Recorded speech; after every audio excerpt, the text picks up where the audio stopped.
மாற்றுத்திறனாளிகள் நண்பர்கள் அனைவருக்கும் வணக்கம். நம்ம இன்னைக்கு இந்த வீடியோவில் என்ன பார்க்க போகிறோம் அப்படின்னா, ரொம்ப முக்கியமான தகவலை பற்றி தான் நம்ம இந்த வீடியோவில் பார்க்க போகிறோம்.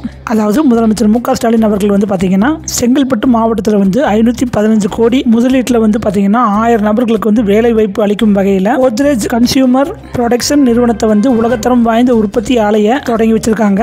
இதில் மாற்றுத்திறனாளிகளுக்கு ஒரு சிறப்பான அறிவிப்பு வெளியிட்டிருந்தாங்க. அதை பற்றி நம்ம இந்த வீடியோவில் பார்க்க போகிறோம். ஓகே, வீடியோக்குள்ள போகிறதுக்கு முன்னாடி இது வரைக்கும் நம்ம சேனலை சப்ஸ்கிரைப் பண்ணலாம், சப்ஸ்கிரைப் பண்ணி கூட பெல்லை ஆன் அடிச்சிருங்க. அப்போ தான் நாம போகிற வீடியோ எல்லாமே உங்களுக்கு நோட்டிஃபிகேஷன் உடனே அப்டேட் ஆகிட்டு இருக்கும். ஓகே, வாங்க வீடியோக்குள்ள போயிடலாம். வீடியோக்குள்ள போகிறதுக்கு முன்னாடி நீங்கள் எந்த மாவட்டத்தில் நம்ம வீடியோக்குள்ள பார்த்துட்டு இருக்கீங்க அப்படிங்கிறத மறக்காம கமெண்ட் செக்ஷனில் பதிவு பண்ணுங்க. ஓகே, வாங்க வீடியோக்குள்ள போயிடலாம். அதாவது முதலமைச்சர் மு க ஸ்டாலின் அவர்கள் பார்த்தீங்கன்னா செங்கல்பட்டு மாவட்டத்தில் பார்த்தீங்கன்னா 515 கோடி முதலீட்டில் 1000 நபர்களுக்கு வேலைவாய்ப்பு அளிக்கும் வகையில் கோத்ரேஜ் கன்சியூமர் ப்ரொடக்ஷன் நிறுவனத்தை உலகத்தரம் வாய்ந்த உற்பத்தி ஆலையை தொடங்கி வச்சிருக்காங்க. இந்த ஆலையில் பார்த்தீங்கன்னா பெண்கள், மாற்றுத்திறனாளிகள், திருநங்கைகள் பணி நியமன ஆணைகளை வழங்கி சிறப்பிச்சிருந்தாங்க.